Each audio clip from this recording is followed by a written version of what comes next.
Just this year, 2024, in an interview with This Day, the former governor of Ekiti State, Afe Babalola, said, and I quote, that Afe Babalola may be suffering from a narcissistic personality disorder that has prevented him from seeing good in others. He went ahead to say that age is supposed to imbue one with a level of circumspection, but not this old man who believes he owns Ekiti, and any governor who chooses not to grovel before him and shower him with psychopathic idolation. The almighty Afe Babalola must be brought down.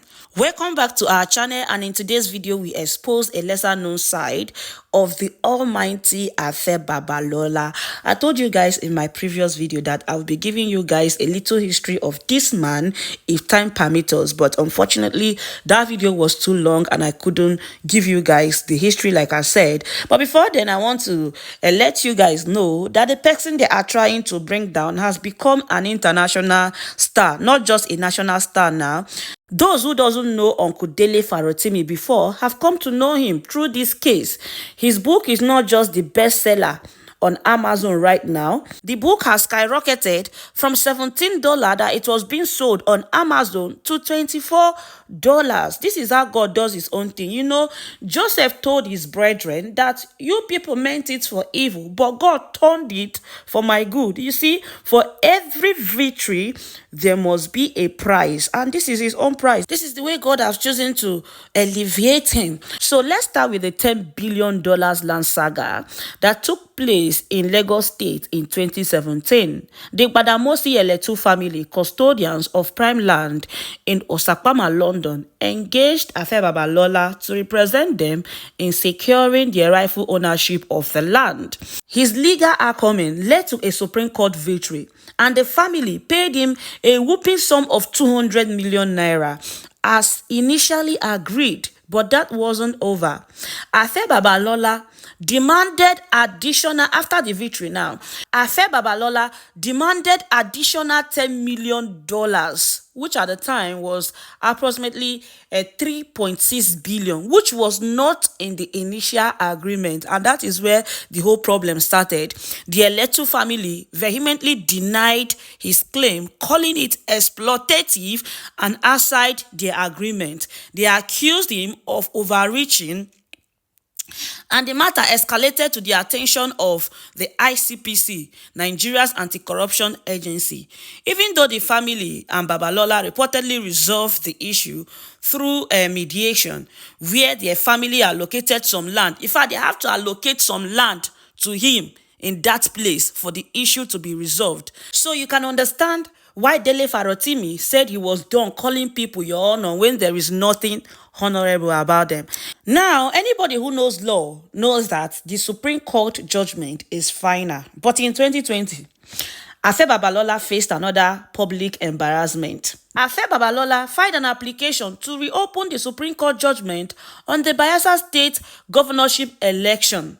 It was described by the court as frivolous and baseless attempt to reopen a case that had already been resolved. The court did not hold back its condemnation. They called the application a gross abuse of judicial process and imposed a fine of 30 million naira on Babalola. Now, allegedly, this man does everything to frustrate any governor who does not submit to him in Ekiti State. In fact, he's like the godfather in Ekiti State that all the governors must bow down to. And just this year, 2024, he criticized the past Ekiti State governors for failing to develop the state, portraying himself as a lone figure of progress and vision. But his comment didn't sit well with the former governor of Ekiti State, Afe. He fired back with a damning statement. In an interview with This Day, Fayemi said, and I quote, that Afe Babalola may be suffering from a narcissistic personality disorder that has prevented him from seeing good in others.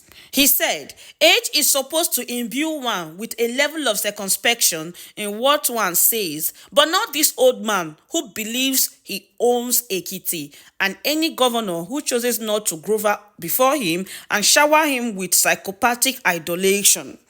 The almighty Afe Babalola must be brought down. And believe me, based on the information at my disposal, this man has allegedly used his position as the senior advocate of Nigeria to commit so many atrocities, and so many people are just afraid of speaking out because once you say anything, you are gone. The reason why we are hearing about Uncle Dele Farotimi is because he is a public figure. Look at the way and manner he was kidnapped. If it was ordinary person, would you hear about it?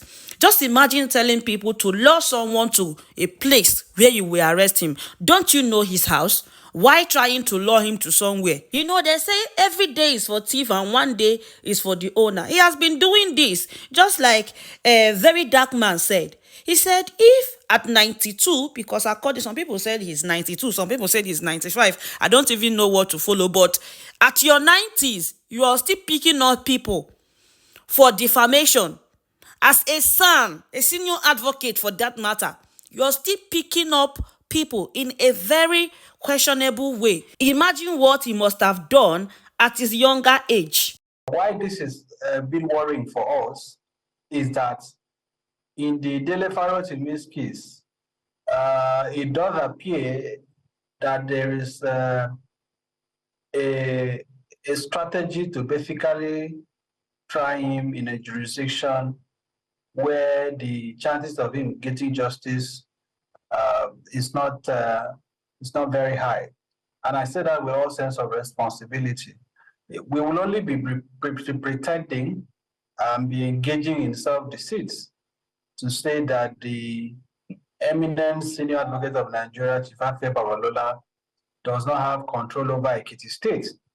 This is an elder statesman that successive governors of the state have basically been notorious. They basically bow before him.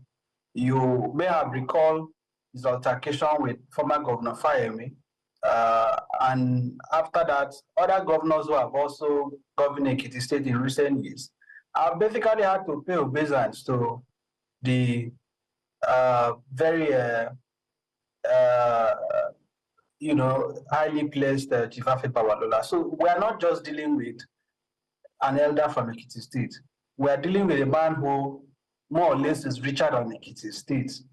A man who is possibly the most senior lawyer in Nigeria today, and possibly the most senior advocate of Nigeria today. So that is the caliber of person that we are dealing with. So when you want to pretend that trying him in his own state, right, does not have any implication for the defendant, I think that is just being pretended.